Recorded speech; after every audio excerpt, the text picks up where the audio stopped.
Welcome back to Jamaica's History, the place where the past meets the present and sometimes even gives you a high five into the future. If you haven't already, hit that subscribe button.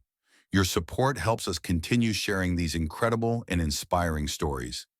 Stories like this one. Today, we're diving into the journey of a man shaping the future of Jamaica, Prime Minister Andrew Holness. And with the next general election on the horizon, everyone's asking, will he win again? Is the momentum still in his corner? Well, let's break it down. Let's face it, when Holness stepped into leadership, Jamaica's economy was, well, holding on like a wet soap in a hurricane. But he had a plan, a serious one.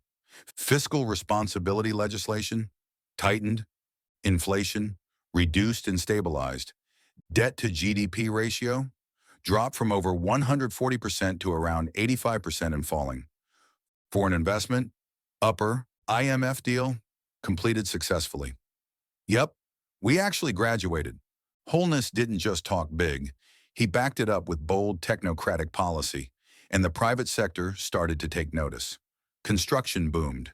Business confidence soared. The vibe shifted. You could feel it. As Minister of Education before becoming Prime Minister, Holness had already made it clear he believed education was the rocket fuel of any developing nation. Under his watch, primary education assessments were overhauled. Early childhood education became a top priority. Teachers received better training programs. And recently, coding in schools. Yes, kids learning HTML before they hit puberty. That's futuristic.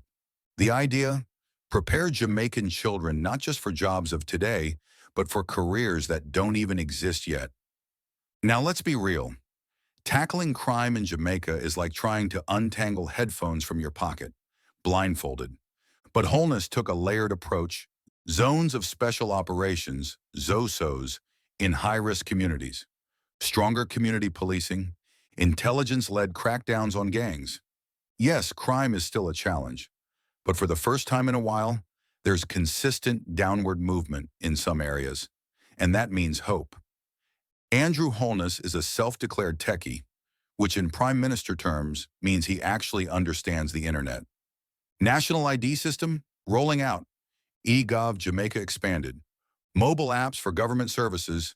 Free public Wi-Fi zones island-wide. The goal?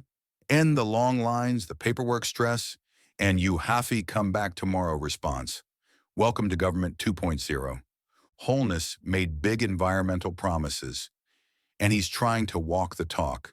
Jamaica's commitment to the Paris Agreement, push for solar and wind energy, tree planting initiatives, ban on single-use plastics. And at global conferences, he's not just a participant. He's a voice for small island nations battling climate change. After serving briefly as Prime Minister in 2011, Holness lost the general election.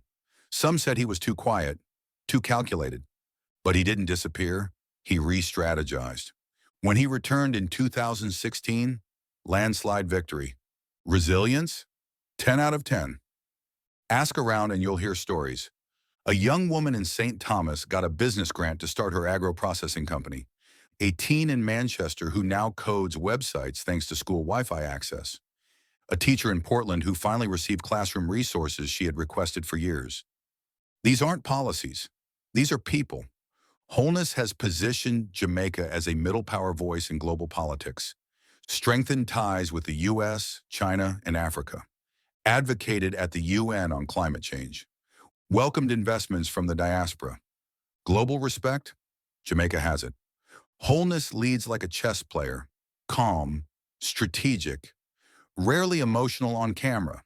Some say too robotic, others say just right.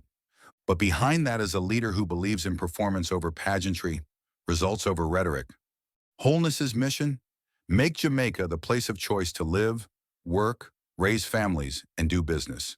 And how? Smart cities, affordable housing, universal internet, youth-led innovation hubs, a cleaner, safer, wealthier island. Some say it's ambitious, he says it's necessary. Whether you rate him or hate him, Andrew Holness has already left a mark. But the question is, will Jamaica give him one more term to finish what he started? The upcoming election is closer than you think.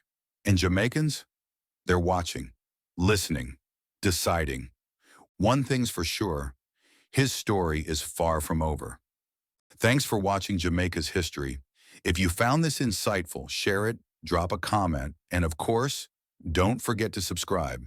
This channel exists to bring you stories that matter, because understanding the past is the key to owning the future.